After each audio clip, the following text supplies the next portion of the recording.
I would say AI is transforming how premium video is even being accessed. Starting from the top of premium video, it's always been incredibly high quality, but historically difficult to access.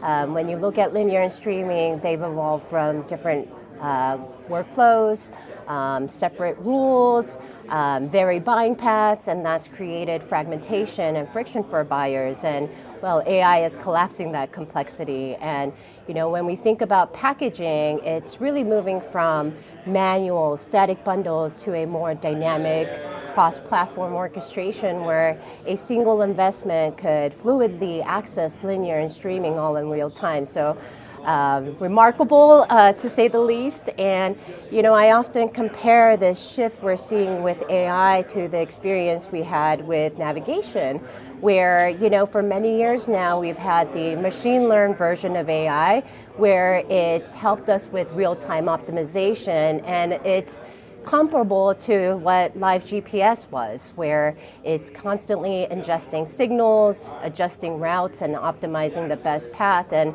here we are today, and looking out to tomorrow, generative AI and agentic AI is what I call autonomous navigation, where now you don't have to set routes. The systems talk to one another, recognize data points like traffic, image recognition, and they get you safely while also giving you that control. So that's what's now possible in premium video, where buyers really just can set their desired outcomes, and AI orchestrates the optimal path across linear and streaming all in real time. So exciting times, and I really believe this shift isn't about just incremental optimization. It's really turning static packages into speed, simplicity, and that cross-platform orchestration. Simplicity, taking the complexity out of the whole ecosystem is something that I know FreeWheel has been working on for a while. So wanted to know, what does a more interoperable ecosystem look like from FreeWheel's perspective, and why is that particularly important right now? Well, if AI is orchestrating premium video in real time, I consider interoperability what makes that orchestration possible. And to me, a truly interoperable ecosystem is one where technology doesn't compete for control, but they collaborate around outcomes. And why that's important is AI extracts value only when systems can think together. And so it needs signals and context across the entire workflow. And when you have a closed system, I believe AI doesn't get smarter, it just automates silos. So interoperability has been the foundation of how FreeWheel has built our platform.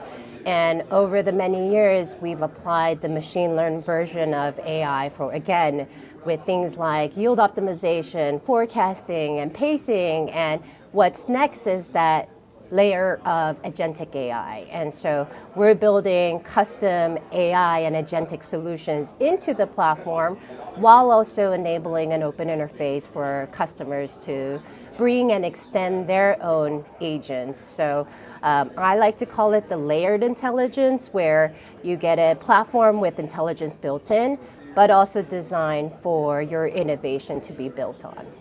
There's been a lot of hype and hope surrounding agentic buying, agentic AI. What are you seeing in that area in terms of how is agentic buying starting to deliver any meaningful performance, or is it still theoretical?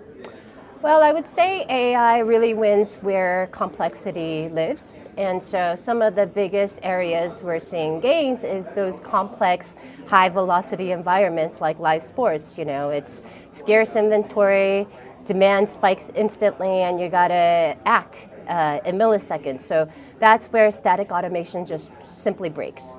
And where agentic AI is different is it doesn't follow static rules, but it learns, it responds in real time, and it thinks immediately across streaming and linear.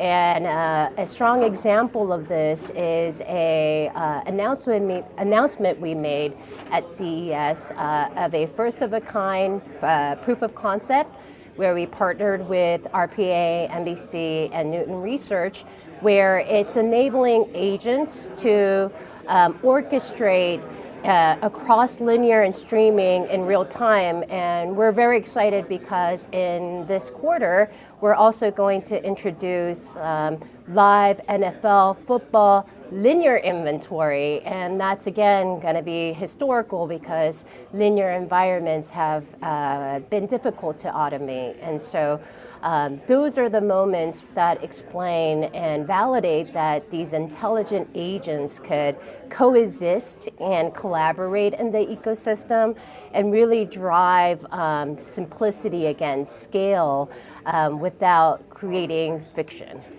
Soo Jin, as you mentioned, we're at CES, so with that in mind, looking forward, what advancements do you expect will push the industry closer to that smart, connected, adaptive future of TV?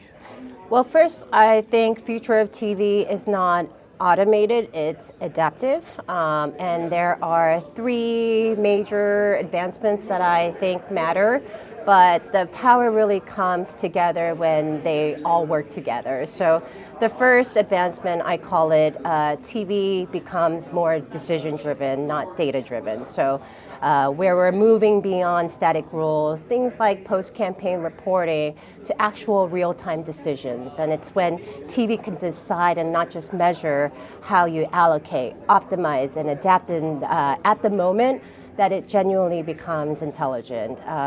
The second advancement is deep interoperability across the ecosystem. So going back to, again, AI thrives when systems can think together. So having things like a common identity and measurement framework, open sources for publishers, buyers, and platforms across linear, streaming, and live.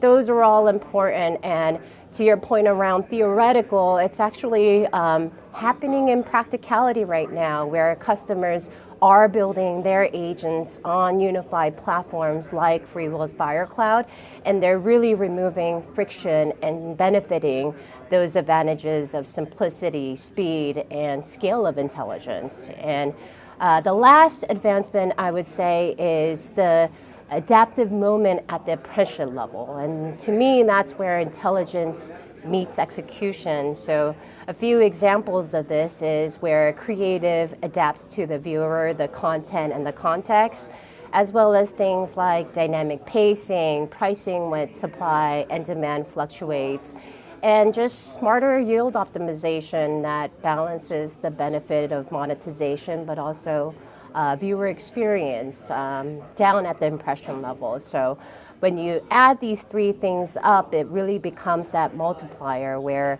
real intelligence, deep interoperability, and moment-based decisioning really pushes TV forward beyond just delivering ads to, again, learning, responding, and optimizing itself. So that's exciting and the real unlock for the future of TV.